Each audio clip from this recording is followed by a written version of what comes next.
जान साथियों, आइए क्वेश्चन है उसे भी देखते हैं। क्वेश्चन से बोला है, एक वस्तु को 10% लाभ पे बेचा जाता है। यदि उससे 22 रुपये अधिक में खरीदा गया होता और 5% ज्यादा में बेचा गया होता तो लाभ 10% का होता तो क्रय मूल्य ज्ञात कीजिए। एक बार आप ध्यान दीजिए, मान के चलते हैं कि वस्तु आप जो है पहले 100 रुपया में खरीदे होंगे और जो आप इसको बेच रहे हैं 10% लाभ पे, तो 110 में आप इसको बेचिएगा। फिर बोला है कि आप जो है क्रय मूल्य में क्या करते हैं, 22 रुपए यदि आप अधिक में खरीदे होते और जब आप इसको बेच रहे हैं 5% अधिक में बेचते, तब भी आपका लाभ 10% का ही होता है। एक बार ध्यान दीजिए, ऐसा तब ही संभव है कि जैसे आपको यहाँ 10% का लाभ हो रहा था और अब फिर लास्ट में भी आपको यहाँ 10% का ही लाभ होगा। तो ये आपको जब दोनों लाभ बराबर होगा या दोनों हानि बराबर होगा, तो ये तब ही संभव है जब यहाँ भी आप दोनों में समान परसेंट का वृद्धि कीजिएगा या समान प्रतिशत का कमी कीजिएगा। ये तब ही संभव है।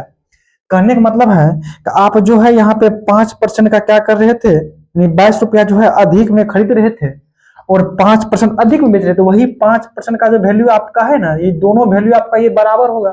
यही 5% का जो वैल्यू आपका जो है ना, यही 22 रुपया के बराबर है।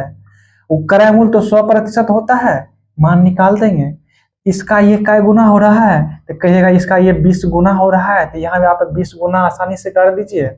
22 गुना 2 हो जाएगा 44, यानी 440 आपका क्या हो जाएगा, वस्तु का क्रय मूल्य आपका हो जाएगा। यही आपका आंसर हो जाएगा।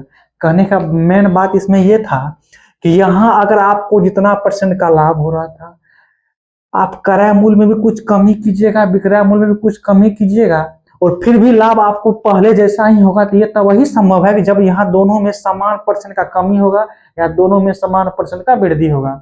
जब इस एगो में यहाँ हो रहा था 22 रुपया का, एगो में 5% दोनों बराबर होगा, तब वही ना, जैसे लाभ पहले 10% तो अभी 10% होगा, इसलिए दोनों बराबर कर दिए।